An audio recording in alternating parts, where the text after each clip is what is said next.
Selamat malam, sahabat semua. Saya minta cek sound dulu sebelum kita mulai. Tolong jempolnya, apakah suara ini kerasan atau kayak tadi agak pecah gitu ya. Tolong dicek soundnya. Mohon jempolnya untuk soundnya. Kalau kurang keras saya pakai mic. Kalau kurang terang saya akan kasih lampu lagi. Sahabat semua, kita belum akan mulai, masih 1 menit lagi kita akan mulai. Kita mau cek suara dulu, apakah suara saya terlalu pelan atau sudah cukup keras dimanapun Anda berada. Oke sahabat semua, biasa saya sebelum kita mulai, kita pengen Anda mengabari dari mana sahabat. Ada yang dari Papua mungkin saat ini sudah hampir jam 10 malam. Ada yang dari Aceh mungkin. Jadi tambah lampu. Kalau tambah lampu kayaknya emang udah hitam gue ini jadi nggak bisa lagi gue bisa lebih terang dari ini nih. Ini masalah warna kulit, orang banyak macul di sawah ini, jadi memang minta maaf nih, ngapunten ini, orang emang hitam ini, elek kita emang ini. Jadi yang penting suara aja deh, karena suara itu adalah informasi apa yang malam ini kita akan umumkan. Cilegon, Jember, Tangerang, apa kabar? Pontianak, Tanah Karo, Sumut, luar biasa. Sorolangun, Kolaka, apa kabar? Ada yang dari Sulawesi. Pekanbaru, wah luar biasa nih teman-teman semua. Dari Madiun, oke, alhamdulillah suara cukup bagus ya. Dari Investor Santara, Jepara gimana kabarnya? Oke, Bosman, kami butuh beras. Insya Allah nih, ini menarik nih. Jadi hari ini Bengkulu, Tasik, Madura, kita akan bicara banyak hal. Jadi sahabat semua, kita tahu bahwa di dalam Perang Dunia Kedua, negara Inggris waktu itu diserang sama Jerman, dan rakyat Inggris waktu itu sangat kebingungan, dan Raja Inggris diharapkan berpidato sementara dia adalah orang yang gagap gitu ya. Jadi itu filmnya menarik, ada ceritanya. Dan momen itu menjadi momen of greatness di mana dia memaksa dirinya berpidato, mengarahkan bangsanya, memberi motivasi, dan akhirnya Inggris menang perang gitu ya. Nah, setahun yang lalu ketika terjadi lockdown pertama kali kita ya, tahun 2020, kita harapkan pejabat-pejabat nasional Indonesia ini memberikan arahan, memberikan masukan kepada rakyat dan bangsanya. Tetapi sayang sekali pejabat hanya memberikan sepotong-sepotong, instruksinya juga tidak jelas, alias menggunakan media-media saja, tidak berhadapan dengan rakyat. Dan kali ini pun sama, kali ini pun yang terjadi adalah di saat PPKM Mikro. Dan sekali lagi saya kadang-kadang nggak ngerti dengan ala bernegara yang menggunakan banyak singkatan-singkatan itu. Ada singkatan, ada istilah gitu ya. Ya sudah, kita ngikuti aja, toh dia yang berkuasa, toh old mind ini ada masanya ya berkuasa ya. Jadi mereka tidak memberikan instruksi. Jadi sebagai Presiden Negeri Sontoloyo, kita ini ya, kaum New Mind, kaum Sontoloyo ini kan, ya udah kita aja lah, dari kita untuk kita saling mengingat, watawasaw bil haq, mengingatkan yang hak ya, dan mengingatkan ya dengan sabar lah. Kalau nggak percaya yang old mind itu ya kita sabar aja. Toh sabar, suatu hari juga mereka tidak berkuasa gitu ya. Jadi yang penting kita selalu mendukung keutuhan NKRI bernegara. Jadi sebentar lagi kita akan memulai acaranya, di mana kita akan memberikan masukan mungkin kepada sahabat semua, memberikan informasi yang dibutuhkan. Dan sayang ya, kenapa kepala negara atau pejabat-pejabat tingginya di Indonesia saat ini tidak berhadapan dengan rakyatnya langsung, seperti halnya yang kita lakukan saat ini. Ya sudah, sekali lagi, Presiden Negeri Sontoloyo ini ya udah kita turun tangan aja, kita saling mengingatkan sekali lagi. Dan tujuannya ini adalah kita semua memerlukan guidance, termasuk saya. Kita memerlukan arah, kita memerlukan visi misi yang sama, kita memerlukan collective dream atau mimpi yang sama gitu ya, di tempat tidur yang sama, mimpi yang sama. Ini penting sekali untuk kita menjadi negara yang berdaulat. Baik sahabat semua, kita akan mulai. Selamat malam, Assalamualaikum warahmatullahi wabarakatuh. Dimanapun sahabat berada saat ini di negeri tercinta, mulai dari Sabang sampai Merauke, kita selama beberapa saat ke depan kita akan memberikan banyak informasi-informasi yang mungkin sahabat butuhkan, begitu juga saya gitu ya. Jadi pertama-tama saya ucapkan terima kasih kepada nakes atau tenaga kesehatan dan tenaga medis, para dokter dan rumah sakit yang telah berjuang melawan COVID, melayani pasien yang saat ini udah kapasitasnya 100%.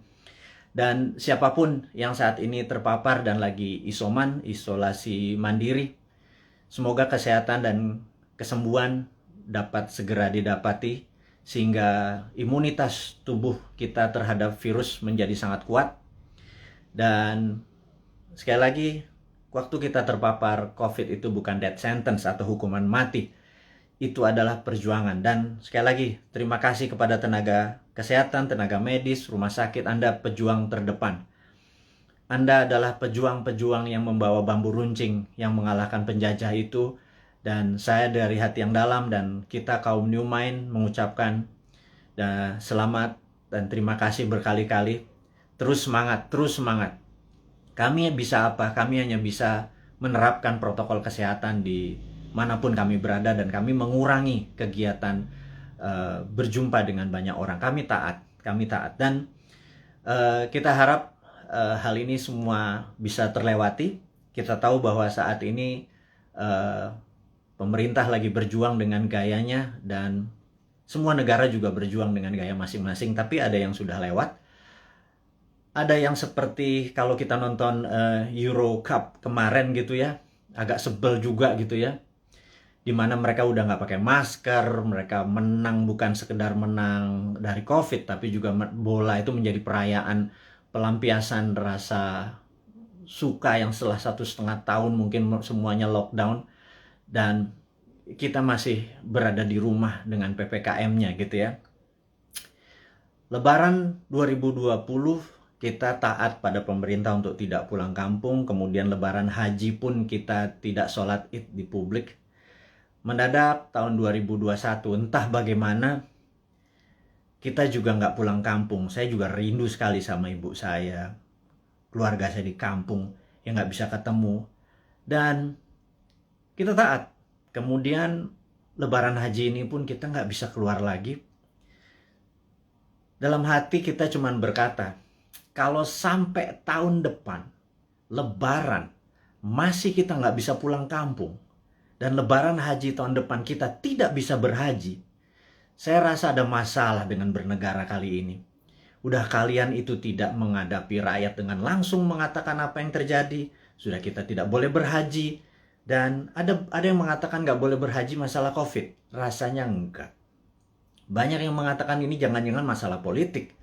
Karena kita negaranya miring ke salah satu kekuatan politik dunia gitu ya, yaitu Tiongkok. Itu kita jujur-jujur aja. Kenapa sih kita nggak menjadi negara yang tidak harus miring ke kiri, nggak harus miring ke kanan, tapi semuanya kita rangkul gitu ya. Dan nyata, ngerangkulnya tuh nyata. Kalau sekarang kan agak miring ke salah satu, sehingga kita tahu Saudi adalah perpanjangannya tangan Amerika, di mana Amerika dengan petrodolarnya atau negara petrolnya Saudi dan negara Timur Tengah dikendalikan menjadi underlay-nya terbitnya dolar gitu ya. Berarti kan dia miringnya ke sana ya. Begitu kita nggak berhaji, jangan-jangan, sekali lagi jangan-jangan gitu ya, ada yang bilang dana hajinya kepake infrastruktur. Saya pikir lah itu mah nggak tahu juga saya apa yang terjadi di atas sana. Tapi ya mbok diterangkan gitu ya, jangan membangun narasi pakai buzzer. Buzzer sudahlah, udah masa lalu buzzer itu. Saat ini di DM kami di Bosman ini banyak buzzer-buzzer yang minta maaf, yang saya pikir no no no, kamu nggak usah minta maaf sama saya karena banyak keluarganya terpapar COVID juga gitu. Ternyata keluarga buzzer itu tidak anti, tidak kebal COVID juga, terpapar juga, dan ada yang meninggal juga. Akhirnya kapok juga jadi buzzer, kirain waktu jadi buzzer mereka tidak terpapar gitu ya. Nah, jadi udahlah, kita buzzer yang berjumlah ribuan itu nggak usah dipakai lagi. Buzzer itu nggak usah membunuh karakter-karakter orang yang ingin memberi saran ke pemerintah. Jadi saya mengingatkan bahwa pemerintahnya Pak Harto ya, banyak Pak Harto mendapat tentangan dari mahasiswa di tahun misalnya 73 di Malari dan lain sebagainya, malapetaka 17 Januari dan lain sebagainya. Tapi apa yang Pak Harto lakukan, dia rangkul angkatan 66, 67, di angkatan 73, angkatan 80, semua dirangkul dan jadi menteri-menterinya dia. Ternyata mereka-mereka yang rebel terhadap pemerintahan dia waktu jadi menteri bagus semua gitu ya. Dan jadi saya sarankan, ini bukan saya ngarep jadi komisaris loh ya, bukan loh ya, nggak gitu-gitu amat gitu. Tapi kalau ada beda pendapat, coba didengarlah. Kita nih cinta tanah air kok gitu ya. Niat kita satu, niat kita bersatu gitu ya. Jadi janganlah dibangun narasi malah karakter kita dibunuh. Bahkan kemarin ada Anti Mardigu yang menyatakan kita pro komunis, cinta PKC, Partai Komunis Cina. Orang-orang nggak akan pernah impress dengan informasi seperti itu. Terus kita membangun bala muda, dianggap kita membangun pasukan kelima seperti Partai Komunis Indonesia dulu. Membangun kekuatan petani diminta bersenjatai. Kemudian sewaktu Bosman mengambil pasukan muda, teenagers, yang berusia 14 sampai 20 tahun ya, yang belasan tahun itu yang pendidikan Pancasilanya sedikit, yang mengetahui bela negaranya juga sedikit, terus kita bangun kekuatan dengan teen camp, bala mudanya kita bangun, summer camp 4 hari kita didik apa yang kita ajarkan di Lemhanas, kita ajarin ke anak-anak, kita ajarin disiplin militer, kita menjadikan anak-anak ini adalah patriotis nasionalis. Itu dicap untuk membangun kekuatan untuk anti pemerintah oleh buzzer-buzzer. Saya pikir Anda keterlaluan gitu ya. Iya, dan saya yakin orang-orang yang menjadi sahabat Newman ini nggak pernah percaya dengan apapun yang buzzer-buzzer itu lakukan. Dan karakter-karakter kayak gitu udah kuno lah gitu ya. Anak-anak sekarang zilenial, milenial ini sangat-sangat pinter dan nggak kemakan lah sama buzzer. Anda sudahlah tobat aja lah para buzzer itu dan bersama-sama bangun narasi, jangan memecah belah bangsa gitu ya. Dan itu tadi informasi mengenai COVID. Jadi saya rasa malam ini saya ingin share sedikit tentang COVID ya. Jadi di seluruh dunia sudah 3,2 miliar vaksin tersebar, dan sahabat saya di Amerika baru aja pagi tadi menelpon saya, jadi malam di sana, bahwa Amerika itu menarik bahwa 49,1% adalah natural herd immunity, alias mereka terpapar dan sembuh sendiri. Kemudian 13 sekian persen menggunakan vaksin. Jadi kalau 49 tambah 13 mereka sudah hampir 70%, alias sudah kena herd immunity-nya. Jadi kalau 10% lagi divaksin dalam waktu 3 atau 4 bulan kemudian Amerika sudah melewati herd immunity. Dan Eropa juga sama. Saya pernah menceritakan di video narasi bahwa pemerintah Belanda menyatakan menggunakan herd immunity, jadi benar-benar dilepas warganya, dikasih vitamin, dan sistem rumah sakit dikuatin dan dilindungi mereka-mereka yang rentan, ada komorbid dan usia tua. Dan terbukti bahwa sekarang negara-negara Eropa bahwa 40% menggunakan natural herd immunity, yang 20-30% pakai vaksin. Jadi vaksin minoritas, mayoritas adalah menggunakan herd immunity. Indonesia saat ini mungkin yang herd immunity berdasarkan data di bawah 10% yang terpapar dan sembuh, yang tanpa gejala dan lain sebagainya. Kemudian yang kita baru berapa persen ya, dengan kecepatan 250.000 suntik per hari, 3 tahun lagi kita mendapatkan herd immunity itu mungkin sekarang baru 20-25% yang sudah dikatakan kebal gitu ya. Jadi mencapai 70%, 80% pencapaian ini masih cukup lama. Jadi saya pikir kita ada ya, sekali lagi bukan salah bernegara lah. Keputusan kemarin tidak tepat. tetapi jangan sampai sekali lagi tahun depan menjadi tidak tepat. Kita udah 4 kali minus loh, kuartal 4 kali minus growth ekonominya 4 kuartal. Itu sebenarnya berat nanti ya. Sekarang kita bicara COVID dulu. Jadi Tiongkok saat ini sudah mencapai 70% juga imunitasnya, dan mereka mengatakan mereka memakai vaksin. Tapi sekali lagi, data dari Tiongkok saya nggak pernah percaya utuh, karena negara komunis itu memiliki propaganda. Malah feeling saya sekali lagi, rasanya Tiongkok menggunakan herd immunity juga, alias 40% dari populasi menggunakan natural herd immunity. Mereka terpapar dan mereka sembuh, dikasih vitamin dan dikasih sarana kesehatan. Yang 30% atau 40% baru pakai vaksin, sisanya vaksinnya diekspor ke luar negeri. Jadi jangan-jangan Tiongkok sendiri pakai herd immunity natural gitu ya, dan sementara kita pakai herd immunity vaksin gitu ya. Semuanya benar. Saya tidak anti vaksin, saya sangat mendukung vaksin. Vaksin terbukti mengurangi tingkat fatality atau tingkat kematian. Jadi divaksin itu penting, tetapi lebih penting lagi kalau herd immunity natural, kekuatannya natural alami gitu ya. Nah, vitaminnya multivitamin biasa, B kompleks, B12, vitamin C, vitamin D plus matahari, olahraga, makan sehat, dan lain sebagainya. Itu adalah basic untuk meningkatkan imunitas, dan kemudian mineral-mineral dan lain sebagainya. Itu basic sekali dan semua dunia juga tahu, sehingga yang terjadi di negara Tiongkok adalah mereka-mereka yang natural herd immunity-nya. Dan ini ada yang menarik, sampai ada sebuah statement dari Anda kalau suka nonton, denger ya. Jadi kalau IG itu kan tempat pamer, jadi ada pamer kekayaan, pamer perjalanan dipamer-pamerin. Kemudian kalau di TikTok itu beda, generasi TikTok sama generasi IG beda. Kalau di TikTok itu Anda harus sombong gitu. Kalau IG begitu sombong Anda diledekin. Kalau di TikTok Anda harus sombong. Anda di rumahnya punya lift, bilang wah gila, rumahnya dia ada lift gitu. Dan nggak ada. Bagi anak TikTok tuh biasa aja. Anak TikTok adalah anak zilenial, anak IG adalah anak milenial. Dan mereka ini adalah orang-orang yang well informed atau terinform bagus dengan dunia digital. Dan jadi sekali lagi kembali ke masalah COVID. Jadi Indonesia memilih menggunakan vaksin gitu ya, sementara negara-negara Eropa menggunakan natural herd immunity. Oke, nggak apa-apa. Yang penting sekarang kita adalah menjadi negara yang harus terbebas dan menang dari COVID. Dan saya sangat menyarankan, ini yang saya sangat menyarankan nih, kan kita kan presiden, negara kita adalah Republik Sontoloyo. Jadi Republik Indonesia terkadang kita menyebutnya negara tetangga gitu ya.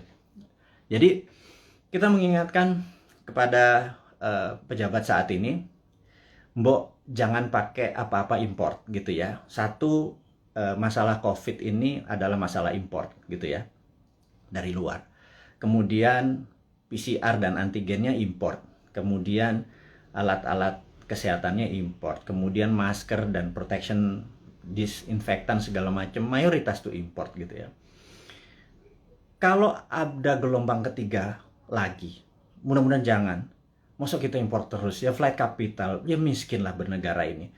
Sudah sistem bernegaranya saat ini keuangannya cuma 44% uang beredar dari GDP nasional. Bisa dibayangin Singapura 120% uang beredar dari GDP nasionalnya. Korea Selatan, Jepang. Tapi nggak tahu kenapa kita cuma sepertiganya. Waduh, wahai ibu pejabat yang sering dapat prestasi, mohon dijelaskan lah. Jadi kami ini sering nanya gitu ya. Ya kalau kaum New Mind nanti yang berkuasa, pasti kita bisa 1:120. Jadi kita naikin 3 kali lipat dari uang beredar pada saat ini. Gimana kita bisa maju kalau uang itu ditahan? Yang kedua adalah pajak lah jangan naik terus. Maksud saya begini loh. Kalau Anda ingin misalnya PPH yang naik dari 10% jadi 12 atau berapa itu ya. Kalau Anda dulu kami dapat pendapatan 100 gitu, Anda pajak 10. Oke lah. Kemudian Anda naikin jadi 15, tapi kami dapatannya 80 dan Anda nggak ngikut lagi untuk numbuhin. Ya kami juga nggak ikhlas kayaknya ngebayar. Jadi gini lah, kalau memang mau naikin 15%, 20% sekalipun nggak apa-apa. Tapi kalau tahun lalu kami dapat 100, pastikan tahun ini kami dapat 300 gitu. Dengan kebijakan yang Anda mendukung dunia kerja atau dunia UKM. UKM itu paling menderita pada saat ini, entah bagaimana. Nomor satu ya, kalau mau maju, kita semua tahu rule of thumb-nya untuk maju negara itu sangat sederhana, yaitu kredit selalu tumbuh di atas 15% setiap tahunnya daripada tahun belakangan. Jadi kalau tahun lalu 100, ya tahun ini 115. Minimum dengan naiknya 15% dari kredit tadi, negara naik 7%. Kalau sekarang jangankan 4%, 5% naik. Jadi kalau growth-nya cuma 2% malah minus, itu ya wajar karena uang terlalu ketat. Dan apa sih susahnya Anda untuk memprinting money berbasis production gitu loh. Kita udah ingatkan berkali-kali. Dari 2016, Bosman Sontoloyo ini mengingatkan, MMT itu Modern Monetary Theory yang digagas oleh Michael Hudson itu bukan isapan jempol. Kita cuma beda mazhab aja. Anda Keynesian, kita post-Keynesian. China pakai sudah dari tahun 89. Amerika pakai dari tahun 71 printing money itu. Terus negara Eropa, negara Jerman pakai semua. Ini untuk menyelesaikan masalah COVID ini ya, Tiongkok pun melakukan printing money saat ini. Dan kok kita malah minjem sih? Aduh, gimana sih? 6.500 triliun loh. Itu bunganya aja udah hampir 3.300 triliun. 300 triliun kalau buat beli obat itu selesai masalahnya, gratis semua, PCR gratis, antigen gratis. Kalau PCR-nya bayar, antigennya bayar, gimana kita mau travel? Terus udah kayak gitu, dengan PPKM kita ini udah taat sama ininya, tapi semuanya bayar gitu ya. Vitamin bayar gitu ya. Terus pajak bayar, terus kita pokok nggak pernah kebayar, negara sibuk bayarin utang, terus nambah utang. Aduh, ini mau mulai dari mana? Kita nih bertanya. Jadi sekali lagi, sahabat semua, kaum New Mind, kita ingin ke depan kita menjadi negara berdaulat. Jadi hari ini yang mau diinformasikan adalah gimana caranya kita di tahun 2045 Indonesia adalah negara superpower. Udah. Ya, itu adalah tema hari ini. Kenapa kita bilang ada yang penting dari Bosman hari ini mau mengumumkan sesuatu. Yaitu kita ingin tahun 2045 pada saat Indonesia 100 tahun, Indonesia Emas, Indonesia menjadi negara superpower, bukan sekedar negara kaya lagi. Negara superpower. Kita nggak bisa tumbuh hanya 5% atau 7% seperti janji-janji kemarin di dalam kampanye, nggak bisa. Kita tumbuh harus lebih powerful dari angka-angka itu. Terus bagaimana membuat ini berdaulat gitu ya? Oke, sahabat semua. Saya ada beberapa informasi sebelum kita masuk ke topik ke sana, bahwa kita tahu saat ini negara-negara sudah kena herd immunity-nya dan kita masih belum. Dan penting untuk kita memberi informasi adalah begini. Sahabat, saya mengingatkan kita masuk ke topik berikutnya setelah tadi ini masuk. Jadi beberapa kali kita kalau naikin informasi di IG, toto bisa hilang gitu ya. Kemudian di sosmed yang lain seperti YouTube, channel kita sering di warning, sering diperingati dan hilang. Di Facebook, jadi kita udah berapa kali hilang, terus 7 kali kita diperingati Facebook, IG, Twitter kita hilang, terus YouTube kita pernah hilang gitu ya. Dan ternyata saya baru memahami setelah algoritma teman-teman melihat dan dilaporkan, ternyata cara menghilangkannya gampang. Begitu mereka tidak ingin video atau tulisan segala macam itu, sekelompok buzzer adalah menginformasikan, melaporkan bahwa ada unsur porno, ada unsur dan lain sebagainya, sehingga pemilik sosial media yang tidak bisa berbahasa Indonesia itu pokoknya dapat laporan, terus mereka kasih peringatan kita gitu ya. Agaknya ide-ide kita ini sudah mulai menakutkan baik globalis di internasional ataupun pemikiran bernegara. Padahal kita tidak berniat untuk revolusi, berkudeta. Kita ingin negara kita utuh dan kita ingin negara kita menjadi negara berdaulat di 2045. Kita tidak tergantung pada negara asing gitu ya. Yang kita tanyakan misalnya pada saat kita taat, tapi TKA asing masuk. Anda datang deh jam 12 malam, jam 2 malam ke Soekarno-Hatta ya, pakai masker ya, sama disinfektan. Anda bisa lihat ada 300 orang, 500 orang, terus mereka nggak ada karantina. Pertanyaan sederhana, kenapa nggak dikarantina sih? Gitu aja. Segitu kuatnya pendukung mereka-mereka ini, yang saya nggak tahu pejabatnya mungkin sakti sekali gitu ya. Sehingga waktu kita peringati, kenapa mereka bisa masuk? Kenapa kita taat terus mereka asing bisa masuk, terus mereka bisa ikut bersama-sama commercial flight dengan warga negara Indonesia lainnya, mereka tidak bisa berbahasa Indonesia. Dan jawabannya adalah jangan macam-macam, suruh diam kau, gitu ya. Karena nanti kalau negara itu tidak mau invest di Indonesia, Indonesia bisa rugi. Itu kalimat yang benar-benar menurut saya, lu gila ya. Jangan gitulah. Emang satu-satunya negara ngomong itu memang Tiongkok apa? Segitu taatnya gitu? Enggak gitulah. Jangan berkata begitu. Kita bukan anak-anak lah. Berbicara yang lebih elegan sedikit, dengan data, dengan santun. Jangan membentak, jangan menghardik gitu ya. Kita bertanya juga baik-baik, ya kasih jawaban aja gitu ya, bahwa nanti kita urus, kasih yang manis lah gitu. Kita udah capek saling bentak, saling curiga gitu, udah capek gitu. Bernegara elegan sedikit, statement lah, jadi negarawan lah. Jangan jadi pedagang, mau ada cuan, ada untung segala macam gitu ya. Ya lu untung, gua kagak gitu ya, apalagi rakyat gitu ya. Itu kami bertanya gitu ya, kami dapat apa? Udah asetnya hilang, tanah air kita hilang, diambil barangnya, kita cuma dapat apa? Dapat pajak gitu. Buktinya kita tetap dipajakin tuh. Terus apa? Dari apa untungnya gitu ya? Terangin aja, ini untungnya segini. Kalau kita yang tahu adalah aset kita hilang, nikel kita gone, digantikan dengan apa gitu. 20 tahun lagi, Anda ingat, saya pernah ke Nauru. Nauru tuh negara menarik. Dulu dia penghasil P2O5 atau fosfat. Wah, kayanya bukan main. Tapi beberapa 20 tahun yang lalu Nauru kehilangan fosfatnya karena dikeduk abis. Ya sudah, sama Amerika waktu itu, dikeduk abis. Negaranya miskin, hidupnya tinggal dari pariwisata aja saat ini. Naurunya kehilangan asetnya. Anak cucunya cuma bilang, oh dulu kita menghasil fosfat ya, gitu ya. Jangan sampai anak cucu kita bilang, Eyang, dulu Indonesia menghasil nikel ya? Nikelnya di mana ya?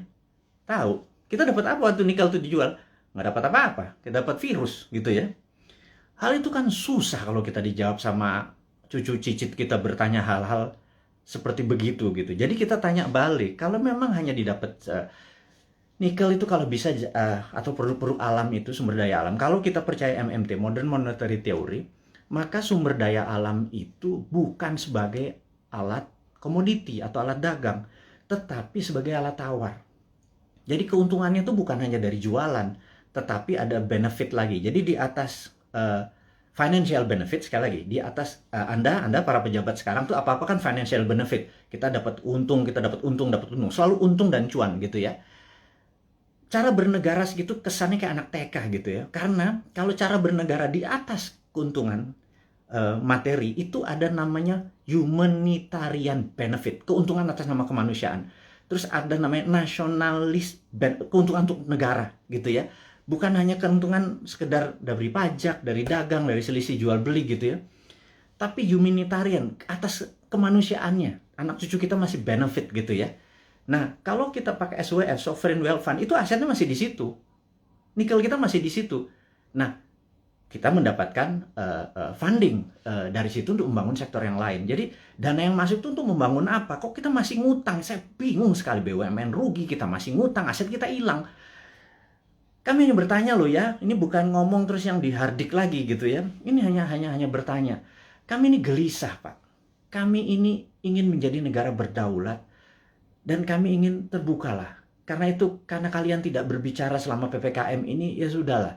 Kami aja lah yang muda-muda ini, yang punya ide new mind ini yang berbicara. Terus oposisi juga nggak bicara juga. Kalaupun mereka bicara juga nggak ada solusinya. Beda kalau new mind itu selain berbicara, mengkritik, ada solusi-solusinya. Itulah membuktikan bahwa kita ini NKRI garis lucu. Bukan garis lurus lagi gitu. Di atas lurus itu lucu gitu ya. Karena semuanya jadi seru, jadi lucu, jadi fun gitu. Baik.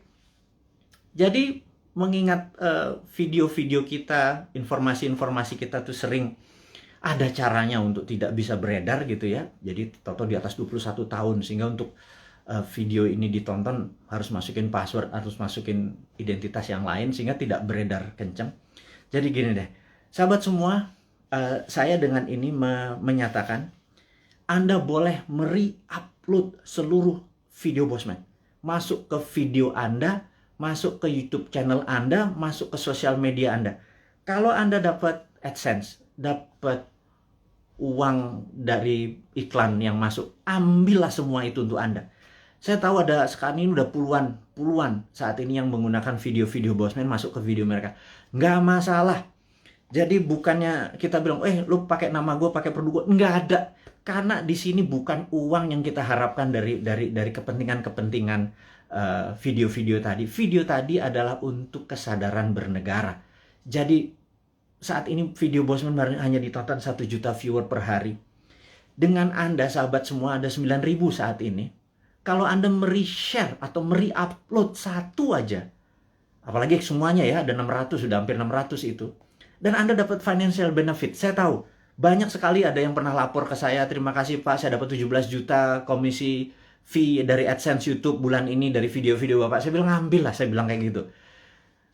Itu Anda semua bisa benefit dari itu semua. Tapi poinnya adalah jika suatu hari YouTube channelnya Bosman dan itu Bosman di drop atau di block atau di take down atau diapain lah, terserah. Misi-misi kita tetap tercapai. Sekali lagi, ini bukan masalah uang. Ini adalah masalah bagaimana mengedukasi supaya tahun 2024 pada saat Old Mind ini sudah di masa ujung pemerintahannya, kita bisa ide kita diterima. Bosman bukan mau jadi presiden, gue mau jadi lord. Jadi nggak ada cita-cita untuk, yang penting idenya. Ganti semua ide tua itu semua. Mosok kalau si A yang jadi tetap pakai IMF, si B yang jadi tetap pakai obornya Cina. Coba aja lihat sekarang yang di etalase di 2024. Semuanya pasti begitu jadi. Tanya deh, begitu jadi pasti pakai itu lagi. Bernegaranya taat sama Amerika lagi, takut sama Tiongkok lagi gitu ya. Jadi oke lah. Siapapun nanti yang jadi, mereka akan bilang, Bosman, gue ambil konsep lo ya, karena ini membuat Indonesia berdaulat. Apa jawaban saya? Ambil, Jo, gitu ya. Kalau kita Manado nih, ambil lah, kita bilang gitu.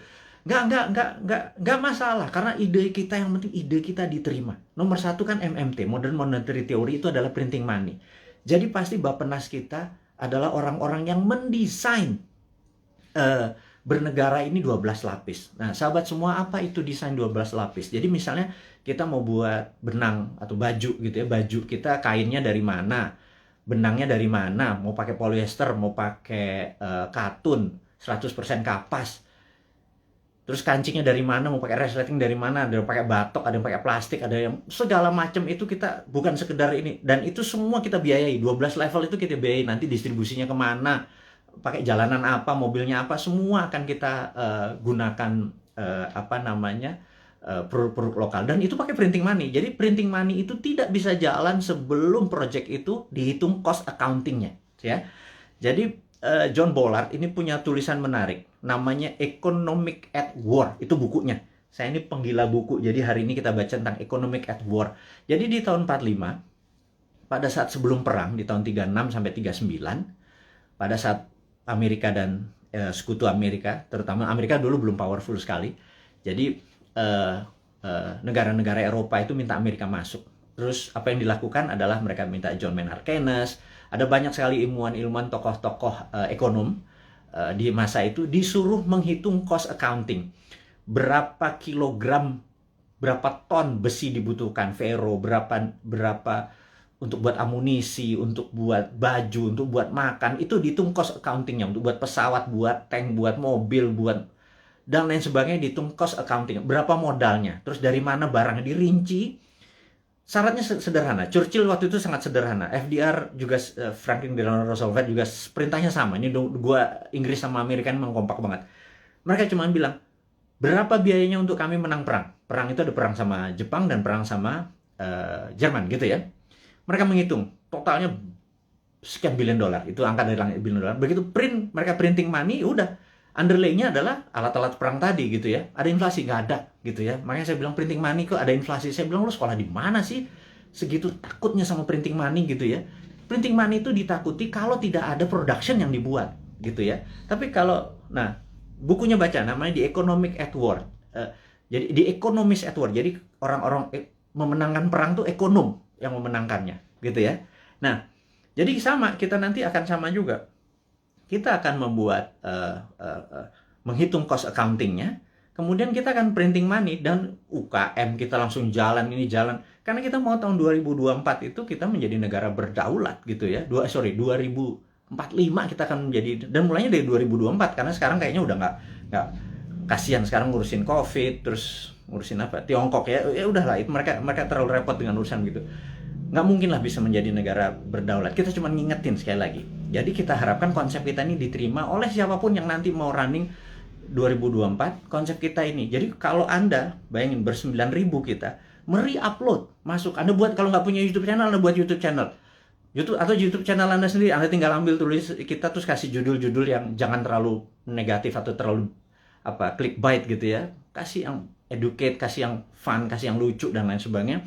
Sehingga ribuan atau jutaan orang. Saat ini ada 180.000 orang yang ada di internet. Ada 180 juta. Jadi saya harapkan teman-teman bisa memanfaatkan. Kalau Anda dapat 1 juta per hari, Anda bisa hampir 100 juta itu dari AdSense-nya dari YouTube gitu ya. Pakai aja video-video kita ini untuk di re-upload, di reshare, dan pakai akun-akun Anda sendiri. Perbanyak itu semua informasi-informasi itu. Anda boleh mengganti thumbnail-nya, mengganti footage-nya. Yang penting voice-nya jangan dipotong. Narasinya gunakan tulisan agar orang menjadi lebih paham gitu ya. Ini tujuannya bukan untuk memecah belah bangsa, ini tujuannya untuk membuat kita negara berdaulat. Dan cara cerdas bernegara ini sudah hampir 600 video. Sebarkanlah gitu ya. Kemudian sahabat semua, kita saat ini ya tadi ada informasinya adalah untuk re-upload. Anda sangat diizinkan menggunakan nama Anda, video-video Bosman. Saya harapkan ada 9.000 sahabat ini punya 9.000 akun yang masing-masing taruh semua videonya Bosman, dan Anda dapat faedah yang sama. Sekali lagi, kita baru mencapai mungkin 1% dari populasi. Bayangin dari 180 juta orang yang punya akun di sosial media atau internet, menggunakan internet ini, baru 1 juta yang kita capai. Masih kecil sekali. Gimana cara 100 juta bisa menonton video ini? Dan kalau 100 juta bisa menonton video ini melalui Anda punya channel, ya Anda yang dapat duitnya loh. Bicara itu aja dulu. Di masa pandemi seperti begini, susah bergerak, ya udahlah, YouTube channelnya Anda aktifkan gitu ya. Mudah-mudahan jadi faedah ini bersama. Dan saya mengingatkan bahwa saat ini kita tahu bahwa kita berperang, dunia saat ini berperang. Contohnya lagi, bisa dibayangkan bahwa di dunia yang perang dunia pertama, yaitu tahun 1914 sampai 1918, 4 tahun, itu perang dunia 1. Kemudian perang dunia kedua 40 sampai 45, 5 tahun. Dan kita tahu 2016 waktu Trump menyatakan menjadi presiden, 2017 Trump declare war ke Tiongkok. Tapi bukan world war, bukan perang dunia, tetapi adalah economic warfare, dengan salah satu strateginya menggunakan trade war, perang dagang. Itu terjadi, dan begitu itu terjadi, maka di tahun 2017, sahabat semua ingat, kita mengingatkan dengan, waktu itu belum pakai YouTube, di 2019 kita mengingatkan bahwa everything start with the economic warfare, diakhiri dengan military war, gitu ya. Dan di tahun 2020 untuk menjatuhkan Trump, globalis dan Demokrat Amerika menggunakan tool yang namanya biological warfare, yang namanya COVID, untuk menyerang Amerika. Dan pada saat itu yang disarankan oleh mereka menggunakan masker. Tapi Trump punya analisa sendiri bahwa kalau peristiwa dari Spanish flu itu ada 3 gelombang. Jadi gelombang pertama tertinggi, kedua agak rendah, ketiga terendah. Tapi virus pertama itu paling lemah, kemudian agak kuat, terakhir yang paling kuat gitu ya. Nah, jadi pada saat terlemah ini semua orang terpapar aja supaya tingkat herd immunity-nya tercapai. Dan yang terjadi oleh Trump dilakukan adalah dibebasin aja, toh mereka punya operating sistem dari kesehatannya terbaik di dunia. Dan ternyata terbukti sekarang 49%, 49,1% di Amerika menggunakan herd immunity natural. Dan ini adalah, ya tapi sekali lagi Trump kalah dengan 4 negara bagian yang dalam tanda petik dicurangin katanya. Tapi itu negara Amerika, bukan negara kita. Tapi dia adalah salah satu polisi dunia yang berkepanjangan. Ternyata Biden ini mengambil konsepnya Trump untuk masih berperang juga dengan Tiongkok. Jadi, dan itu adalah perang dunia negara. Kita nggak ikut-ikutan. Tetapi kita di dunia ini perang dengan makhluk yang tidak kelihatan, yang namanya virus corona atau COVID gitu ya. Jadi begitu dunia saat ini menjadi satu rasa dan perang bersama, inilah yang menarik. Bahwa kita harusnya sudah menggunakan war mode atau economicnya at war. Jadi ekonomi itu ada 3, economic at normal condition, economic at crisis, dan economic at war. Jadi harusnya bernegara itu pakai economic at war. Sayangnya sekali lagi mereka nggak paham saat ini, old mind yang berkuasa ini nggak paham bahwa economic at war tuh gimana ya gitu ya. Sekali lagi, aduh, itu kadang-kadang kita mengelus dada gitu ya, kok ya beda lagi strateginya, ya nggak pakai ngutang jelasnya gitu ya, harus berdikari, berdiri atas kaki sendiri, every country for their own, negara ngurusin sendiri. Jadi begitu kita masuk perang dunia, yaitu 2020 kemarin, 2021 saat ini kita masih dalam keadaan perang, dan WHO serta World Bank sudah mengumumkan bahwa perang ini diperkirakan berakhir tahun 2025. Jadi perang ini masih panjang, sahabat semua. Perang ini kan perang besar itu kan ada battle perang, pertempuran kecil gitu ya. Ini masih banyak di Jawa sekarang, di Bali itu masih ada pertempuran kecil. Dan kita harus memenangkan pertempuran itu untuk memenangkan peperangan. Jadi bayangin kalau kita baru selesai tahun 2025. Jadi baru sebagian yang tahun 2022 lepas sebagian, 2023 lepas sebagian, dan lain sebagainya. Nah, kalau melihat kayak gini, mood-nya atau apa ya, cara bernegara saat ini tidak juga memahami ini World War III, perang dunia ketiga, karena perang benar, semua negara perang kok masih nggak declare juga sebagai perang dunia. Ini akan berbahaya bernegaranya. Jadi ya udah, kita sebagai kaum Sontoloyo mengingatkan kaum New Mind ini, Presiden Republik Sontoloyo mengingatkan kaum New Mind, sahabat semua, ini adalah war mode gitu ya. Sahabat semua, ini adalah World War III. Sahabat semua, kita harus kompak. Sahabat semua, kita harus membangun kekuatan bersama gitu ya. Sahabat semua, kita nggak usah bergantung pada negara lain. Kita bergantung pada kekuatan tanah air sendiri. Nah, gimana cara bergantung pada tanah air sendiri nih? Nah, ini informasi berikutnya mau diumumkan. Jadi sahabat semua, kalau Anda punya UKM, sekali lagi, Anda punya UKM, Anda perlu dana. Saat ini di Santara ada sekitar 2 triliun dana dengan 280.000 investor receh ya. Sederhana ya, 280 investor tuh anggap masing-masing naruh 10 juta rupiah aja untuk invest di portfolio keuangannya, mau invest di UKM Anda. Jadi kalau 10 juta dikali 280 itu 2,8 triliun. Jadi ada 2 triliun. Sahabat semua, kalau Anda punya UKM, Anda perlu dana. Anda lihat di IG, di wall IG, maka di situ udah ada informasi, kirimkan Anda punya, ada 7 persyaratan, Anda perlu uang berapa, apa yang Anda butuhkan, bisnis Anda seperti apa, dan lain sebagainya, dan kita akan review di 280.000. Dan bagi Anda yang saat ini bingung mau ngapain, bisnis baru kan susah, tapi kalau Anda punya uang, Anda join sebagai investor untuk membantu UKM. Jadi Santara adalah penghulu untuk menghubungkan si cowoknya adalah si investor, si ceweknya adalah si UKM. Dan saat ini Santara adalah perusahaan terbesar dan nomor 1 leading di perusahaan urun dana ECF, Equity Crowdfunding, dan ini adalah kontribusi dan itu adalah kontribusi dari komunitas kita New Mind ini untuk membangun ekonomi Indonesia. Itu base-nya MMT. MMT kita kan pro pada UKM, pro pada bottom of pyramid. Jadi bukan yang piramid di atas, kita pro pada bottom of pyramid. Ini membuktikan bahwa kita bukan cuma konsep doang. Beginilah cara kita bergandengan tangan. Jadi tadi ya, nomor 1 kita re-upload, kemudian re-share apa yang kita punya informasi. Kedua adalah yuk gandengan tangan untuk membangun UKM. Karena UKM ini yang kuat terhadap masalah krisis ekonomi. Inilah yang membuat Indonesia nanti take off di 2045 adalah kekuatan UKM yang 40-50 juta itu. Tapi UKM itu mungkin kita bagi 3, ada kecil, mikro, kecil, dan menengah. Saat ini mungkin kita yang menengah dulu ya, ngapunten. Jadi kita belum bisa menolong yang mikro gitu ya, yang juga yang kecil gitu. Kita yang menengah dulu. Pelan-pelan. Tangan cuma 2. Organisasi kita masih muda gitu ya, baru 3 tahun. Tapi sahabat semualah yang bisa membuat kita bisa menolong menengah, kecil, dan nanti yang ke mikronya gitu ya. Makanya yuk gandengan tangan, kita invest di UKM.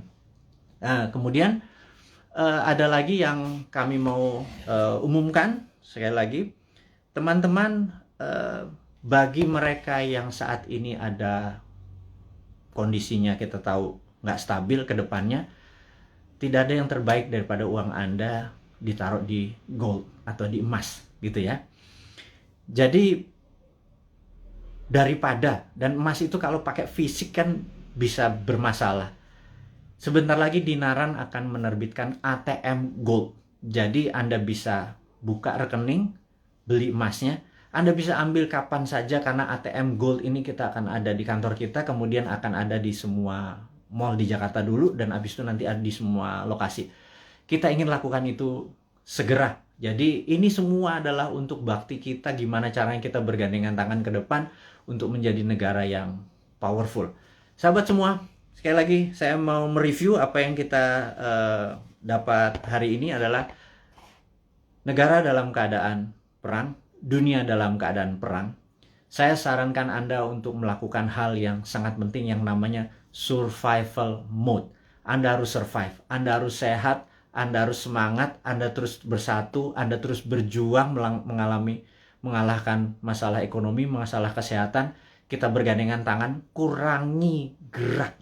Jadi pada saat Anda ada masalah dengan keuangan, yuk kita bergandengan tangan dengan Santara. Yuk nabung di Dinaran. Dan jangan banyak gerak dulu. Sabar. Jadi kita momen ini adalah segalanya. Jadi survival mode. Jadi saat ini ikuti aturan pemerintah untuk PPKM. Stay healthy. Teman-teman semua, di akhir informasi hari ini kita ucapkan sehat selalu, semangat selalu, bersatu selalu. Gunakan seluruh kekuatan Anda untuk membangun Indonesia, terus berprasangka baik, terus kompak, dan percayalah Indonesia akan menjadi negara berdaulat di tahun 2024 mulainya, dan di 2045 Indonesia akan menjadi negara superpower. Dari saya, selamat menikmati hari Minggu. Sukses buat Anda semua. Wassalamualaikum warahmatullahi wabarakatuh.